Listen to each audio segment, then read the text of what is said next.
안녕하세요. 교과서 진도 특강 비상교육 함께 공부하고 있는 저는 명지희입니다. 자, 우리 오늘 7강에서 만났습니다. 우리 앞서서 이제 2단원의 장마까지, 특히나 장마는 3강에 걸쳐서 열심히 공부하고 왔죠. 자, 우리 오늘 이제 소단원, 이제 새로운 단원 들어갈 건데, 선생님이 오리엔테이션에서 또 이야기를 했고 중간중간 언급한 적이 있는데, 선생님은 여러분을 이 강의를 통해서 1년 동안 길게 보고 싶다 그랬죠. 짧은 순간에 그냥 반짝 보고 마는 게 아니라 우리 1년 동안 꾸준히 보자라고 얘기를 했었습니다. 근데 아마도 좀 시험 기간에 선생님을 만나러 오는 친구들이 많지 않을까 싶은 생각은 들어요. 선생님 이제 지금 강의 녹화하고 있는 지금 기간이 선생님네 학교 이제 시험을 얼마 안 앞두고 있어요. 그래서 다음 주부터 이제 시험에 들어가는데, 선생님이 오늘 이런 질문을 받았어. 선생님이 수업 들어가는 반에 한 친구가 이렇게 문제집을 가지고 나오면서 모르는데 이제 설명해 달라고, 당연히 질문할 수 있지. 근데 되게 막 얼굴이 침울한 거예요. 그래서 이해됐지? 선생님이 이해 안 된 줄 알고 막 열심히 설명을 해줬어. 그랬더니 선생님 저 학원도 안 다니고 그래서 시험 잘 볼 수 있을지 모르겠어요. 이렇게 얘기를 하는 거예요. 그래서 선생님 갑자기 학원 안 다니는 거랑 그게 무슨 상관이야? 그랬더니 저 학원 안 다녀서 구공부를 따로 혼자 수업 시간에 선생님이랑 한 거 말고는 어떻게 해야 되는지 잘 모르겠다라고 얘기를 하는 거예요. 그래서 어떻게 공부해라 라는 방법을 알려주고, 진짜 이 말을 꼭 해주고 싶었어. 그 친구한테 말해주고 이제 오늘 우리 강의에서 만나는 친구들에게도 꼭 이 말 해야지.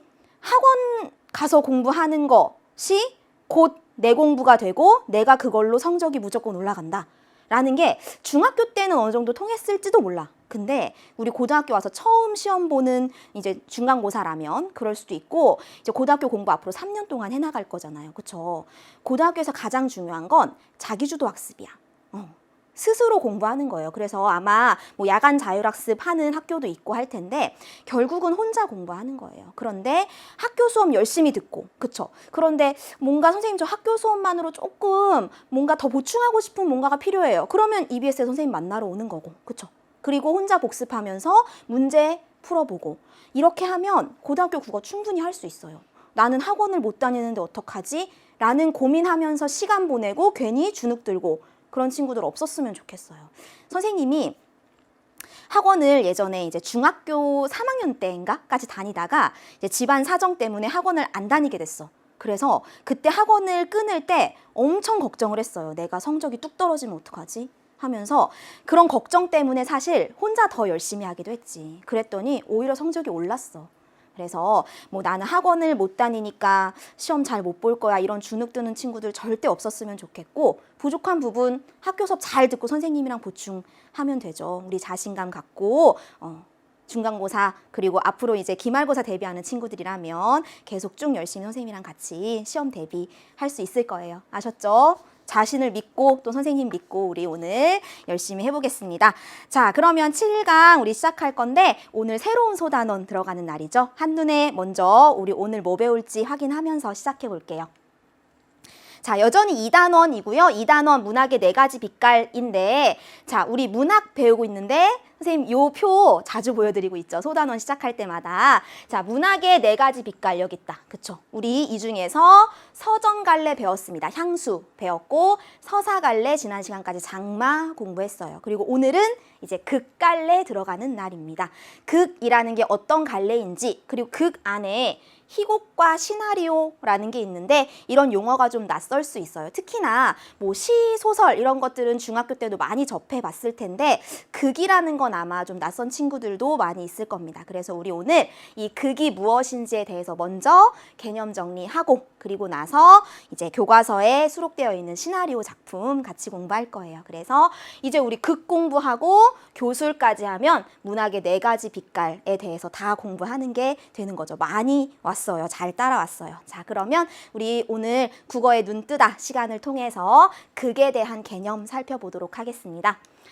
자, 우리 소단원 처음 시작하는 날이니까 개념 공부할 건데 역시 마찬가지예요. 중학교 때도 살짝 들어있는 개념이긴 했지만 우리 고등학교 수준에 선생님 조금 더 내용을 보태서 먼저 개념부터 알고 들어가야겠죠.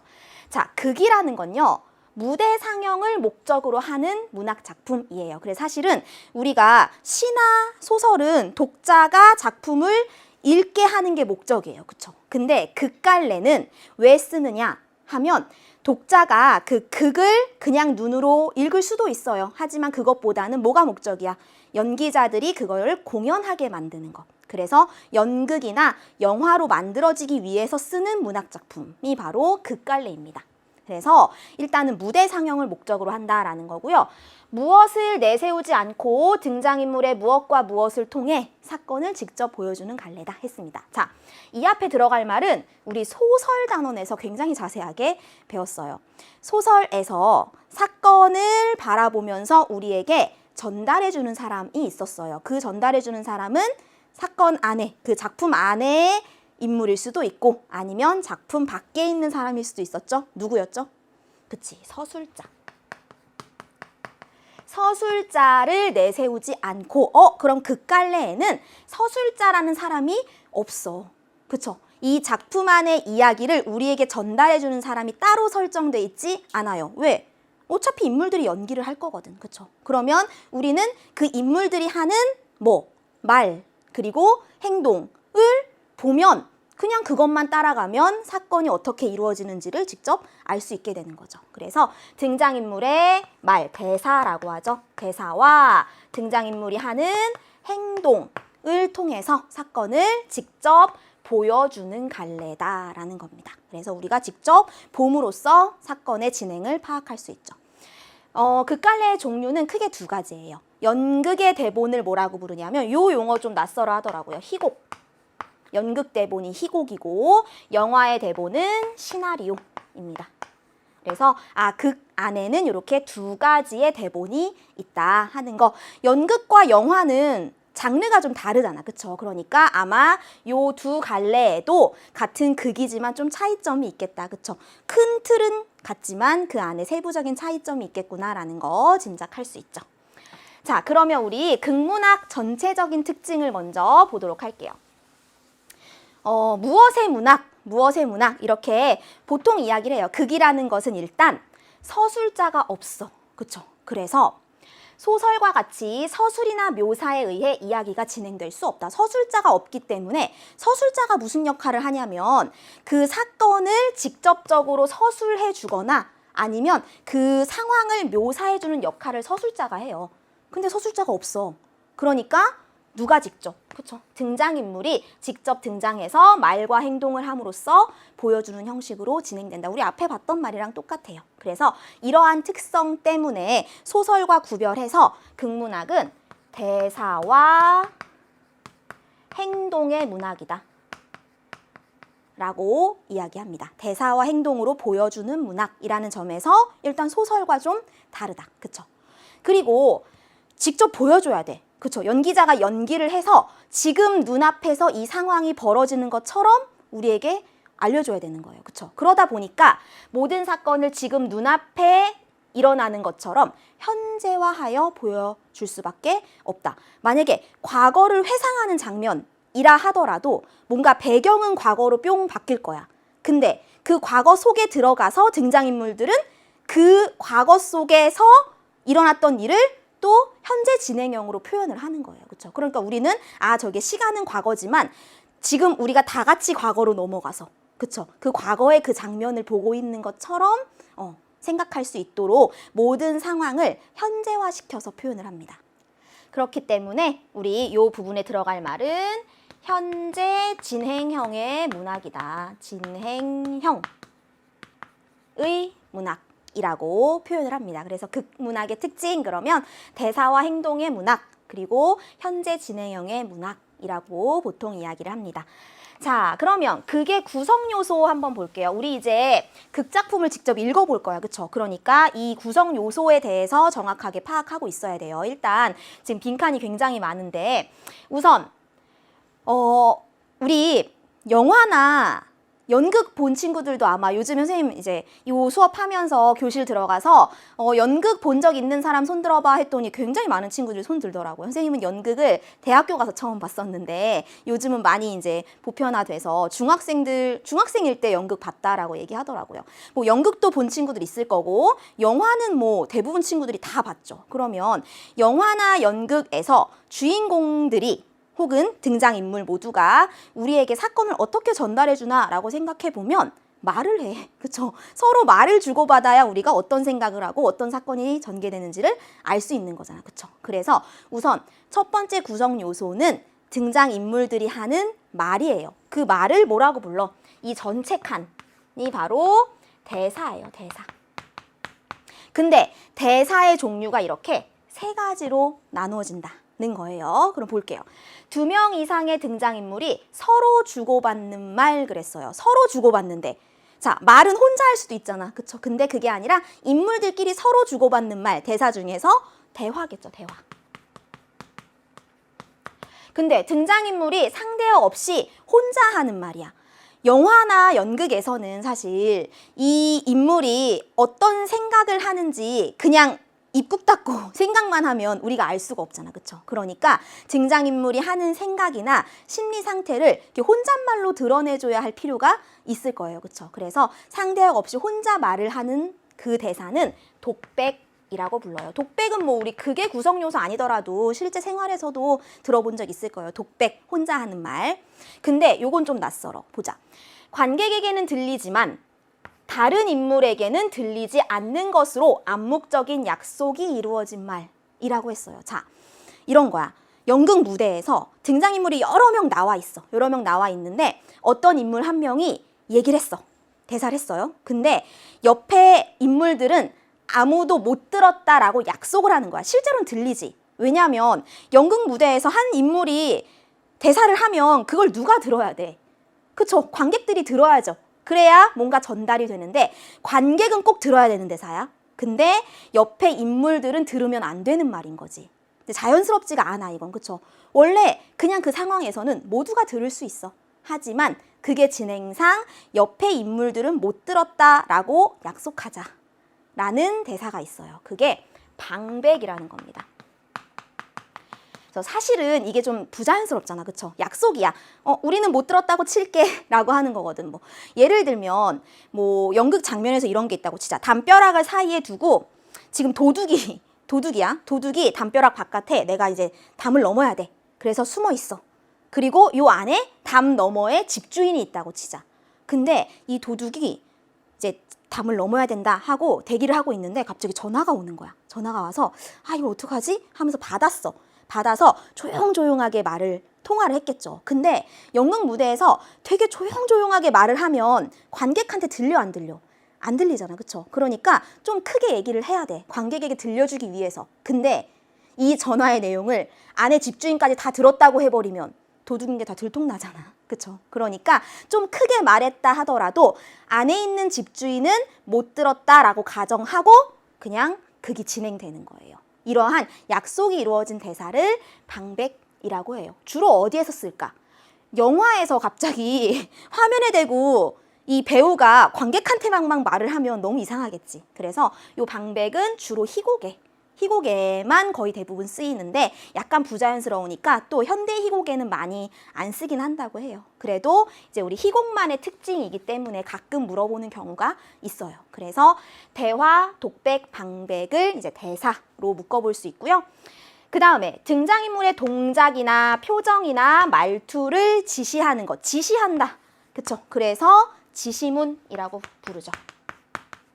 지시문은 어떻게 표현되어 있지? 우리 괄호 속에 얼굴을 찡그리며 혹은 뭐 신경질적으로 아니면 굉장히 크게 웃으며 라고 해서 표정이나 행동을 나타내는 그 말을 괄호 안에 표시를 합니다. 그걸 지시문이라고 하니까 배우들은 어때요? 이 지시문에 따라서 표정을 짓고 행동을 해야 되는 거겠지.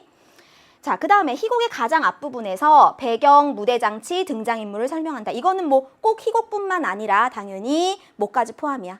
영화에서도 포함입니다. 가장 앞부분에서 무대 장치나 뭐 배경이나 등장인물, 영화 같으면 무대 장치에 대한 설명은 당연히 없겠죠. 이런 설명이 들어가 있다. 그럼 이것을 해설이라고 합니다.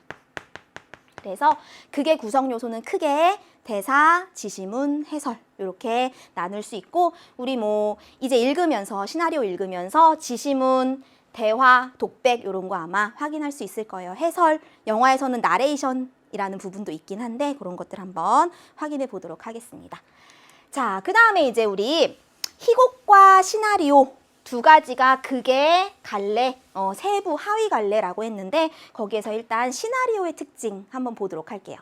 자, 시나리오의 기본적인 구성 단위는 장면, 우리 씬이라는 말 들어봤죠? 그 씬에서 이런 말 하잖아, 그쵸? 씬을 하나의 장면이라고 하는데 장면이 모여서 하나의 시나리오, 작품이 되는 거예요. 그래서 같은 시간과 장소에서 이루어지는 일련의 대사와 연기로 이루어진 내용 단위를 장면이라고 합니다. 그래서 우리 학교에서 배웠으니까 개를 훔치는 완벽한 방법 보면 이렇게 장면 번호가 있고 장면이 다 나뉘어 있어요. 그렇죠? 그래서 장면 번호는 이렇게 씬에 S를 붙이고 샵 표시를 하죠. 씬 넘버 몇 해서 각각 장면별로 끊어서 이제 촬영을 할 수도 있고 그래서 그것들이 모여서 하나의 사건이 되고 하나의 작품이 되는 겁니다. 저 장면을 기본 단위로 한다. 그리고 시나리오의 특징 보면요. 희곡과 비교를 했어. 희곡이 시공간의 제약이 큰 반면 시나리오는 시공간이나 등장인물 수의 제약이 적다 했습니다. 우리 이거 상식적으로 이해할 수 있지. 희곡은 연극의 대본이야. 그러면 연극 무대에 10만 명 못 올라가 당연히. 그쵸? 그래서 뭔가 등장인물 수의 제약이 희곡에 많아요. 근데 영화는 어때? 영화는 요즘에 뭐 CG 이런 것도 있고 그쵸? 특수효과 해도 되고 그러니까 시나리오는 당연히 그러한 제약이 적고 그리고 시공간도 어때? 희곡은 자꾸 장면을 왔다 갔다 하는 거야. 과거로 갔다가 미래로 갔다가 뭐 학교에 있다가 집에 갔다가 이걸 계속 반복하면 무대 장치 설치하는 게 굉장히 어렵겠지. 근데 영화는 그런 면에서 자유롭다. 그래서 시나리오는 시공간이나 등장인물 수의 제약이 적다. 그리고 그러다 보니까 장면의 전환도 어떨까? 장면도 많이 바꿔도 괜찮아. 공간도 많이 이동하고 시간도 자꾸 과거로 왔다 갔다 해도 충분히 촬영할 수 있죠. 장면의 전환이 자유롭다라는 것도 시나리오의 특징, 희곡과 비교해 봤을 때 시나리오의 특징이 될 수 있겠죠. 자, 우리가 시나리오를 오늘 주로 공부할 거기 때문에 시나리오의 특징 중에서 시나리오 용어를 꼭 한번 살펴보고 할 건데 자, 요 용어는 그러니까 영화에서 특별한 촬영 기법을 의미하는 거예요. 그런데 뭐 우리 교재에 나와 있는 지문도 그렇지만 이 시나리오 용어를 우리가 막 다 외우고 있어. 그래서 시나리오를 막 아무 막힘 없이 읽어야 된다. 그 정도는 아니잖아. 그쵸? 그래서 대부분 이렇게 각주로 해서 우리 각주가 뭐냐면 이거 많이 물어보더라고. 선생님 각주 봐 하면 선생님 각주가 뭐예요? 이렇게 물어보던데 이 밑에 책 밑에 아주 작은 글씨로 뭐 설명해 놓은 부분 있죠. 그게 각주인데 이렇게 뭐 요런 글자가 시나리오에 딱 있어. 그러면 이렇게 표시해 놓고 별 표시해 놓고 밑에다가 설명을 적어주는 거. 그걸 각주라고 해요. 그러면 시나리오 용어는 많은 경우에 이렇게 각주를 주긴 줍니다. 근데 우리는 이제 내신 대비를 할 거면 배운 내용 정도는 좀 기억을 하고 있어야겠죠. 그래서 우리 오늘 읽을 시나리오에 나왔던 거를 더 중점적으로 해서 시나리오 용어를 잘 좀 기억을 해둘게요. 우선은 여기 나와 있는 건 우리 읽을 시나리오 개를 훔치는 완벽한 방법에 있는 것도 있고 없는 것도 있어. 근데 이런 정도는 좀 알면 시나리오를 읽기 편하다라는 측면에서 선생님 제시를 합니다. 자, 어두운 화면이 점점 밝아지는 거, fade in이라고 합니다. 그리고 시나리오에서는 이렇게 표시해요. f.i. 이렇게 fade in이라고 하고 그러면 in이 어두웠다가 점점 밝아지는 거니까 out은 뭘까? 밝았다가 점점 어두워지는 거겠지? 똑같아요. 그래서 fade out은 f 이렇게 표시하면 되겠지. 그 다음에 효과음, 주로 화면 밖에서의 음향이나 대사에 의한 효과. 그래서 이 화면 안에는 뭐 어떤 인물들이 나오는데 갑자기 저 뒤에서 펑 하는 소리가 났어. 펑 하는 효과음. 그쵸? 이런 거를 이펙트 해서 E로 표시를 합니다. 그리고 오버랩 보면 우리 오버랩이라는 말 평소에도 좀 쓰긴 쓰죠. 앞장면과 뒤의 장면이 겹쳐지는 것 그랬어요. 한 장면이 점점 사라지고 뒤에 장면이 겹쳐지면서 점점 나오는 거야. 그렇죠? 그래서 겹치는 거. 그걸 오버랩이라고 합니다. OL 이렇게 표시하겠지. 그 다음에 클로즈업. 우리 읽을 시나리오에 굉장히 많이 나왔어. CU라고 나왔었죠. 인물이나 대상을 크게 확대하는 것. 이 정도는 금방 알 수 있겠다. CU 이렇게 많이 등장했습니다. 그리고 이거 중요했어. 일련의 장면에 특정 장면이 끼이는 것. 그래서 인서트인데 인서트가 삽입이라는 뜻이죠. 그래서 어떤 장면의 중간에 예를 들면 뭐 앞에 나왔던 장면이라든지 그 중간에 꼭 필요한 장면을 이렇게 끼워 넣는 것. 그게 인서트, 삽입입니다. 그래서 INS 이렇게 인서트라는 시나리오 용어까지 알아봤는데 굉장히 많아요. 사실 이거 말고도. 근데 이 정도는 대부분 우리가 시나리오를 읽다 보면 정말 빈번하게 나오는 것들 정도는 좀 알고 있으면 좋겠죠. 우리 이제 지금부터 읽을 시나리오에는 요거 한 번 나왔었어. 그쵸? 그리고 클로즈업은 굉장히 자주 등장을 했었습니다. 그래서 우리 요 정도까지 시나리오의 특징을 좀 중점적으로 극 전체의 특징과 시나리오의 특징 그리고 희곡과 시나리오의 차이